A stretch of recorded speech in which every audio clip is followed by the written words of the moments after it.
जय माता दी। नवरात्रि चल रहे हैं और बहुत लोगों के प्रश्न आ रहे हैं कि दीदी हमें इतना समय नहीं मिलता कि हम 13 अध्याय एक साथ कर सकें। तो सप्तशती का पाठ क्या हम ऐसे कर सकते हैं कि आज एक अध्याय कर लिया, कल 2 कर लिए, परसों 3 कर लिए? हाँ जी, कर सकते हैं, बिल्कुल कर सकते हैं, क्योंकि दुर्गा सप्तशती में खुद माता महारानी की बाणी में लिखा हुआ है कि दुर्गा सप्तशती को आप पाठों में विभाजित कर सकते हैं। 7 दिन में आप पूरे 13 अध्याय कर सकते हैं, लेकिन उनका क्रम क्या होता है वो उसमें बताया गया है।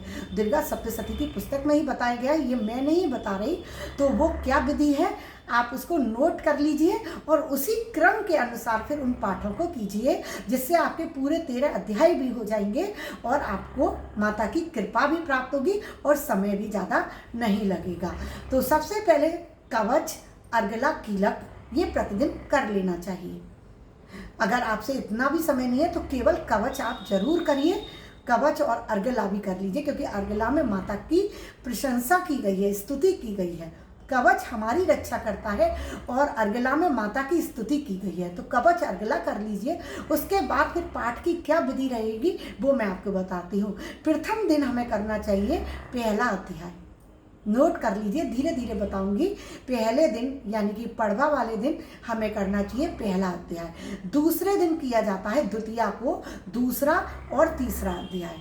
उस दिन 2 अध्याय करे जाते हैं, 2nd नंबर का और 3rd नंबर का। अब तीसरा दिन आ जाता है तृतीया। तृतीया को किया जाता है चतुर्थ अध्याय यानी कि चौथा अध्याय। अब चौथा दिन आ गया, चौथे दिन किए जाते हैं 4 अध्याय। 5वां अध्याय, 6वां अध्याय, 7वां अध्याय और 8वां अध्याय। फिर से बताती हूँ, चतुर्थी वाले दिन 4 अध्याय किए जाते हैं, 5वां, 6वां, 7वां और 8वां अध्याय। 5वें दिन किया जाता है 9वां और 10वां अध्याय। 5वें दिन 9वां और 10वां अध्याय किया जाता है। 6वें दिन किया जाता है 11वां अध्याय और 7वें दिन किया जाता है 12वां अध्याय और 13वां अध्याय। इस प्रकार से 13 अध्याय पूर्ण हो जाते हैं। उसके बाद आप कहेंगे कि हमारा अष्टमी का दिन और नवमी का दिन बचा, उस दिन आप मूर्ति रहस्य है उनका पाठ कर लीजिए और कुंजिका स्तोत्र का पाठ कर लीजिए। कुंजिका स्तोत्र का पाठ प्रतिदिन आप शाम के समय पूजा में भी कर सकते हैं।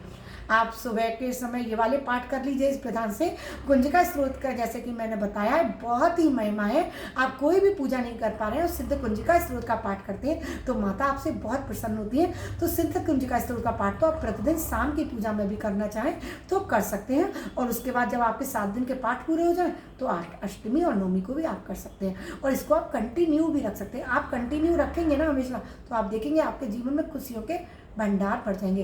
और आप प्रतिदिन ना कर सकें तो आपको दिन बता रही हूँ।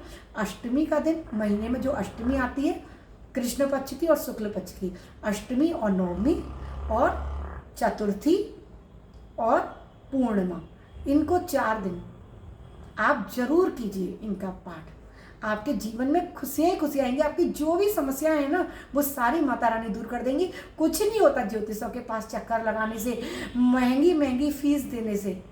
उनके बताए हुए इतने महंगे महंगे टोटके उपाय करो, उनसे कुछ नहीं होता। अपने जो दादी नानी वगैरह के जो बताए हुए जो पुराने उपाय चले आ रहे हैं ना, जो पुराने पुरोहित लोगों ने जो बताए हैं, पुराने जो शास्त्री थे, उनको धन का लालच नहीं होता था, तो वो जो भी उपाय बताते थे ना वो सिद्ध उपाय होते थे।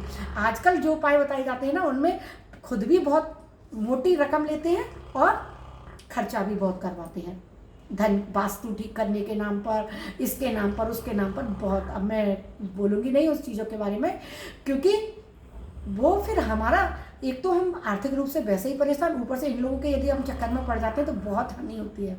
तो आप वो उपाय कीजिए जो हमारे बड़े बुजुर्ग करते आ रहे थे और उनकी कृपा से ही आज हम घर परिवार हम लोग खुशी खुशी रह रहे हैं। और हम चाहते हैं कि हमारे बच्चे भी उन्हीं संस्कारों को पाएं, उन्हीं खुशियों को पाएं। तो उनको भी यही संस्कार दीजिए कि वो भी इन्हीं का पालन करते हुए आगे बढ़ें।